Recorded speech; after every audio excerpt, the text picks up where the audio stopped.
وعدے کے بارے میں بات چل رہی تھی کہ جو آدمی کسی سے وعدہ کر لے تو اس کو پورا کرنا اس پر فرض ہو جاتا ہے۔ حضرت عمر رضی اللہ عنہ کا واقعہ ہے، ان کے خلافت کے زمانے میں بیت المقدس کے اس وقت اس کے قریب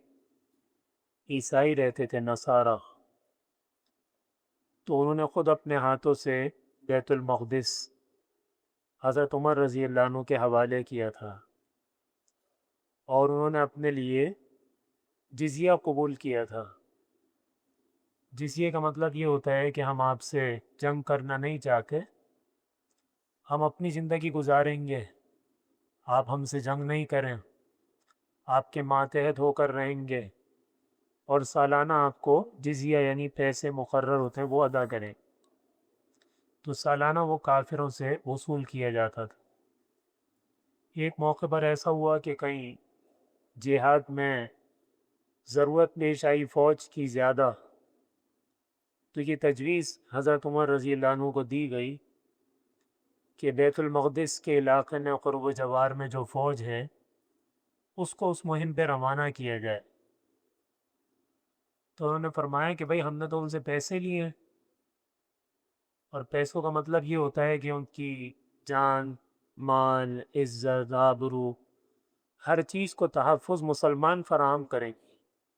ان کی عبادت گاہوں کو تحفظ، ان کے کاروبار کو، ان کی ہر چیز کا تحفظ مسلمانوں کے ذمہ ہے۔ تو فرمایا کہ ہم نے تو ان سے پیسے لیے ہوئے ہیں، وہاں سے فوج نہیں ہٹا سکتے،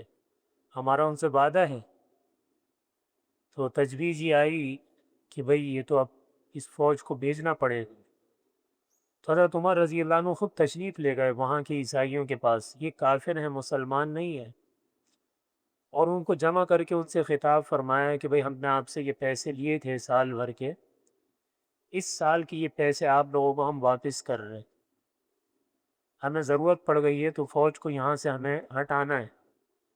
تو برائے مہربانی ایک سال کے لیے آپ لوگ اپنا تحفظ خود کریں۔ تو ہمارا آپ سے معاہدہ تھا، وعدہ تھا، تو وہ رقم ہم کو ایک سال کے جزیے کی لوٹا دی، واپس کر دی، اور فوج کو پھر وہاں سے ہٹایا۔ تو یہ ہمارا مذہب ہمیں اس بات کی تعریف دیتا ہے کہ جو کسی سے ہم بات کر لیں، زبان دے دیں،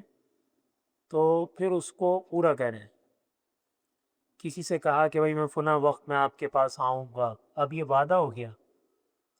بھئی مثلا رات کو 9 بجے آپ کے پاس آؤں، اب یہ اندازہ لگ رہا ہے کہ بھئی 9 بجے تک میں نہیں پہنچ سکتا، مثلا ٹریفک میں پھنس گیا آدمی، 8:15 پہ نکلا، 8 پہ نکلا، نہیں پہنچ پا رہا، اسے یہ لگ رہا ہے کہ بھئی 9 بج کے مجھے 5 منٹ ہو جائیں، تو اس کو فون کرے کہ بھئی میں نے آپ کو وقت دیا تھا 9 بجے کا، میں 9 بجے نہیں پہنچ سکوں گا، میں فلاں جگہ ہوں، پھنسا ہوں، مجھے 5 منٹ دیر ہو جائے گی، 10 منٹ، 15 منٹ، اس لیے کہ وہ آدمی جو انتظار کر رہا ہے وہ تکلیف میں ہے۔ تو جو آدمی جس نے جو بات کر لی اس کو پورا کرے۔ مسجد میں یہ وقت لگا ہوا ہے نمازوں کا، یہ امام کی طرف سے وعدہ ہے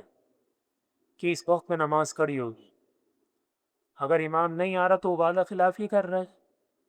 آپ دیکھتے ہیں الحمدللہ میں اپنی جگہ سے 6 سیکنڈ پہلے کھڑا ہو جاتا ہوں، یہ میں نے اپنا بنایا ہوا ہے تاکہ جب تک میں یہاں پہنچوں تو وقت پورا ہو جائے، 6 سیکنڈ پہلے اپنی جگہ سے کھڑا ہو۔ کیوں؟ اس لیے کہ یہ وعدہ ہے، اگر اس میں آگے پیچھے میں کروں گا تو یہ وعدہ خلافی ہے، تو منافق کی نشانی۔ ڈاکٹر صاحب نے لکھ کے لگایا ہوا ہے بھائی کلینک کا ٹائم شام مثلا 8 بجے سے 11 بجے تک ہے، اور آ کب رہے ہیں وہ 9 بجے، تو یہ سارے مریض جو ہیں یہ گدھے ہیں کیا؟ یہ غلام ہیں آپ کے باپ کے؟ کس کے غلام ہیں یہ؟ آپ پیسے لے رہے ہیں، خیراتی ادارہ آپ نے تھوڑی کھولا ہوا ہے، خیراتی ادارہ کھولا ہوا بھی ہو پھر بھی آپ نے وعدہ کیا ہے تو اب ادھر آنا پڑے گا۔ غرض ہے کہ یہ میں نے 2 مثالیں عرض کی ہیں، پہلے تو اپنی مثال میں نے عرض کر دی ہے، تو اس لیے جو بات کی ہے اس کو پورا کریں، نہیں کر سکتے تو پہلے سے آگاہ کریں، پہلے سے آگاہ نہیں کر سکے بعد میں معافی مانگیں، تو یہ طریقہ ہے۔ جب ہم اس پر عمل نہیں کرتے تو دوسروں کے لیے تکلیف اور اذیت کا ہم سبب بنتے ہیں۔ اللہ تعالیٰ ہم سب کو عمل کی توفیق عطا ہو۔